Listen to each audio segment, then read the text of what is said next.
그렇게 해서 큰 양병을 구해와서 선생님의 명령대로 구렁이를 붙잡아 그 양병에 집어넣었어요. 그 후 솔가지를 꺾어 병 아구리를 단단히 막고 단지 안에 거꾸로 세워 넣었어요. 그리고 이음매를 단단히 묶었어요. 그 위에 왕겨 서너 섬을 부어 불을 질렀어요. 왕겨가 불에 붙자 하룻밤 하루 낮 동안 타면서 연기가 피어올랐어요. 그렇게 해서 꼬박 하루가 지나고 왕겨 서너 섬이 모두 타버리자 선생님이 말했어요. 이제 해쳐라. 밑에 묻은 단지 속에 물이 얼마나 괴었는지 보아라. 단지를 조심스럽게 파내어 열어보니 사발로 3그릇 정도의 액체가 흘러나와 있었어요. 선생님이 다시 명령했어요. 정원 100병을 가져와라. 그래서 보얀 사기병 중에서 큰 것을 골라 서너 사발 정도 들어가는 병을 준비했어요. 그 안에 액체를 담고 단단히 막아두었어요. 그때 선생님이 물었어요. 너희 곳간에는 곡식이 얼마나 있느냐? 1년 먹을 양식만 남겨놓겠습니다. 좋다. 그럼 작전을 해라. 배를 팔아 돈을 마련하고 큰 말 한 피를 사서 그 말에 돈을 싣고 떠나거라. 그리고 이 약병도 그 말에 함께 싣고 가도록 하라. 가면서 적선도 하고 적독도 하거라. 부모의 유택지지를 찾으려면 그만한 성의가 있어야 한다. 적선과 적덕을 실천하지 않으면 명당을 찾을 수 없느니라. 그러니 남쪽으로 나가서 돈을 다 쓰고 오너라. 약 또한 필요한 곳에 쓸 기회가 있을 것이니 잘 보관하여 두었다가 꼭 필요한 순간에 쓰거라. 그는 곧 대답했어요. 예, 그렇게 하겠습니다. 그렇게 해서 그는 선생님의 뜻대로 1년 먹을 양식을 남겨놓고 배를 팔아 큰 돈을 마련했어요. 그리고 큰 노새를 사서 그 등에 돈과 약병을 싣고 남쪽으로 길을 떠났어요. 몇 날을 가면서 헐벗은 사람을 보면 옷을 해 입으시오. 하고 돈을 주었어요. 또 몹시 가난한 여인이 절국공이로 보리를 찍으며 힘들어하는 모습을 보고 그에게 다가가 돈을 건네며 말했어요. 이 돈으로 옷 한 벌이라도 장만하시오. 길을 가다가 밥을 굶고 있는 사람을 만나면 쌀이나 보리를 사 먹으라고 돈을 건넸어요. 그렇게 몇 날을 돌며 사람들에게 베풀다 보니 결국 가져간 돈을 모두 쓰게 되었어요. 이제 남은 것은 말 한 필과 약병 하나뿐이었어요. 그는 전라남도 강진이나 해남 근처에서 남은 말까지 팔아버리고 그 돈까지 모두 가난한 사람들을 위해 써버렸어요. 이제 남은 것은 오직 약병 하나뿐이었어요. 그는 이제 집으로 돌아가야 했어요. 하지만 그의 고향까지는 무려 400리나 되는 먼 거리였어요. 대로 큰 길로 가면 닷새는 걸려야 도착할 거리였어요. 그는 군자는 대로를 행한다라는 말을 떠올리며 정해진 길로 가기로 했어요. 그러나 한 가지 생각이 들었어요. 그냥 평지를 따라 닷새 동안 걸어갈 바에야 산을 넘어 질러가면 사흘 만에 도착할 수 있지 않겠는가? 그는 곧바로 지리산 능맥을 따라 큰 고개를 넘어가는 길을 택했어요. 그는 산중으로 들어서서 고개를 넘어가기로 했어요. 제를 넘으면 그곳에도 인가가 있을 테니 그곳에서 걸식을 하며 가기로 했어요. 길을 물으며 사흘 정도 걸식하며 가는 것이 닷새 동안 돌아가는 것보다 나을 것이다. 그렇게 결심하고 산을 오르기 시작했어요. 그런데 고개를 넘으니 심산유곡이 끝없이 펼쳐져 있었어요. 산을 넘자마자 날이 저물어 버렸어요. 이제 어디로 가야 하지? 깊은 산속에서 방향을 잃어버렸어요. 주변은 완전히 어둠에 뒤덮였고 어디로 가야 할지 알 수 없었어요. 밤이 되자 그의 앞에는 새로운 시련이 기다리고 있었어요. 인가를 지나온 지 이미 몇 리를 걸어왔으니 되돌아가 다시 인가를 찾을 수도 없는 일이고 밤중에 깊은 산고랑에서 헤매는 것 말고는 다른 방도가 없었어요. 하지만 이 고개를 어떻게든 넘어가야 집에도 갈 수 있고 걸식도 할 수 있는데 밤중이라도 방향을 정해서 가야겠다 생각하고 길을 나섰어요. 그런데 가면 갈수록 밤은 점점 깊어졌고 한쪽을 보니 불빛이 환하게 보였어요. 그 불빛이 반짝이는 곳을 따라가 보니 산속 초막집이 하나 있더란 말이에요. 하, 반갑다. 여기서라도 하룻밤 묵어갈 수 있으면 좋겠다. 그렇게 생각하며 정문 앞에 다가가서 외쳤어요. 이리 오너라. 이리 오너라. 여러 차례 불렀지만 대답이 없었어요.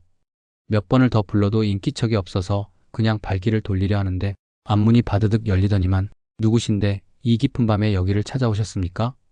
그런데 목소리가 여인이었어요. 길을 지나던 행인인데 길을 잃고 어둑해졌습니다. 불빛을 보고 찾아왔으니 죄송합니다만 하룻밤만 유숙할 수 있도록 해주시면 감사하겠습니다. 그러자 그 여인이 말했어요. 예, 사정이 그러시다면 윗간이 하나 있으니 그곳에서 묵으시지요. 그때만 해도 예절이 엄격해서 남녀가 같은 방에 머물 수 없었어요. 그래서 여인은 직접 윗간의 문을 열어주었어요. 그리고 큼지막한 초를 가져와 불을 붙여주며 말했어요. 여기에 초를 켜놓으시고 밤길 오시느라 저녁도 못 드셨을 텐데 저기 유지를 걷어보시면 음식이 있습니다. 밥도 있고 약간의 술도 있고 반찬도 있으니 시장하시면 마음껏 드시지요. 물도 준비되어 있습니다. 하, 고맙습니다. 저루가 꽤나 추웠어요. 아마 한겨울 정월쯤 되었던 모양이에요. 방 안은 썰렁하게 추웠어요. 그래도 밥도 있고 술도 있고 반찬도 고루 준비되어 있어서 감사한 마음으로 덮개를 걷고 음식을 꺼냈어요. 염치불구하고 먹으라고 하시니 시장하기도 하고 해서 잘 먹겠습니다. 그러자 여인이 고운 목소리로 아래방에서 말했어요. 예, 많이 잡수세요. 그렇게 해서 밥을 먹고 초를 켜놓은 채 잠자리에 들었어요. 그런데 방이 너무나도 추웠어요. 온몸이 덜덜덜덜 떨리기 시작했어요. 그 떠는 소리가 아래방까지 들릴 정도였어요. 그러자 아래방에서 다시 말했어요. 남녀가 유별하기는 하지만 이런 위급한 상황에서는 체면을 따질 게 아니지요. 윗방보다는 아래방이 조금 덜 추울 테니 아래방으로 내려와 주무시지요. 그 말을 듣고 너무나도 고마웠어요. 윗방을 빌려주신 것도 감사한데 배고픈 저에게 음식을 내어주신 것 또한 얼마나 감사한 일인지. 그런데 체면상 남녀유별이 엄격한데 이렇게 넘어오라고 하시니 송구스러울 따름입니다. 그러자 여인은 단호하게 말했어요. 아이고, 천만에요. 이런 극한 상황에서는 염치고 뭐고 따질 것이 없습니다. 어서 오세요. 그 말이 너무도 따뜻하게 느껴졌어요. 그렇다면 염치불구하고 한기를 참기 어려우니 넘어가겠습니다. 그렇게 해서 그는 아래방으로 내려가게 되었어요. 그 여인은 풍채가 좋은 처녀였어요. 그는 문득 궁금해져서 물었어요. 어째서 여인께서는 이렇게 홀로 이 깊은 산속에 계십니까? 그러자 여인이 한숨을 쉬며 말했어요. 예, 저는 부모님께 쫓겨났습니다. 쫓겨났다니요? 저는 몹쓸병, 불치병을 앓고 있습니다. 부모님께서는 저의 이 병든 모습을 보는 것이 안타깝고 또 저도 부모님 앞에서 부끄럽기만 해서 결국 이 깊은 산속에 초막을 짓고 살게 되었어요. 하녀가 아침 저녁으로 밥을 가져다주고 저녁이면 와서 불을 조금씩 지펴주고 갑니다. 이런 신세가 되었습니다. 그는 남녀유별한 상황에서 자꾸 묻기도 조심스러웠어요. 그렇게 잠시 침묵이 흐르다가 여인이 먼저 말을 꺼냈어요. 추우시지요? 이불 속에 발이라도 손이라도 좀 넣으시지요. 하녀가 불을 조금만 뗐던 터라 방이 여전히 차가웠어요. 그는 황급히 손사래를 쳤어요. 이거 참 염치불구한 처사입니다. 제가 한기를 참지 못한다 해서 이렇게 무례하게 굴다니요. 그러자 여인은 부드러운 목소리로 말했어요. 그렇게 생각하지 마시고 조금이라도 몸을 녹이시고 가시지요. 그렇게 해서 그는 여인이 덮고 있던 이불 속에 발을 넣었어요.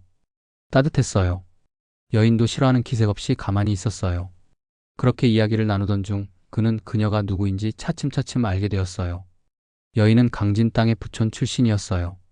그곳에는 조씨 대감 집안이 있었어요. 조대감 가문은 대대로 만석거부였고 그 가문이 후손이었던 여인은 무남동녀 외동딸이었어요. 그 집안은 몇 대를 이어온 종손 가문이었지만 조대감에게는 아들이 없었어요. 그는 외동딸을 귀하게 길러 사위를 정한 후 아들 겸 사위 겸 삼아 가문을 물려주려고 했어요. 그러나 마땅한 사위감을 찾지 못했어요. 이리저리 맞춰보려 했지만 적구지병이 자고로 없다. 즉 입맛에 맞는 떡이 없듯이 딱 맞는 사위감이 나타나지 않았어요. 그러다 보니 시간이 흐르고 흘러 그의 딸은 어느새 20이 넘은 관연한 나이가 되어버렸어요. 여자는 보통 15이면 혼기가 찬다 했어요. 그러니 16이나 17쯤에 시집을 보냈으면 좋았을 텐데 적당한 사위를 찾느라 시간을 놓쳐버린 것이었어요. 그러다가 그 여인은 용천병이라 불리는 무서운 병에 걸려버렸어요. 음부에 종기가 생기고 그 종기가 사방으로 퍼져나갔어요. 사람들은 조대감 댁 딸이 용천병에 걸렸다. 이렇게 수군대기 시작했어요. 부모 입장에서 수치스러운 이야기였어요. 그렇다고 목숨을 끊을 수도 없었어요. 결국 깊은 산속으로 그녀를 보냈어요. 거기서 조용히 요양하다가 죽으면 그냥 그곳에 묻으리라. 이런 생각으로 그녀를 산속에 보낸 것이었어요. 부모의 마음이야 얼마나 찢어질 듯 아팠겠어요. 하지만 어쩔 수 없는 사정이었어요.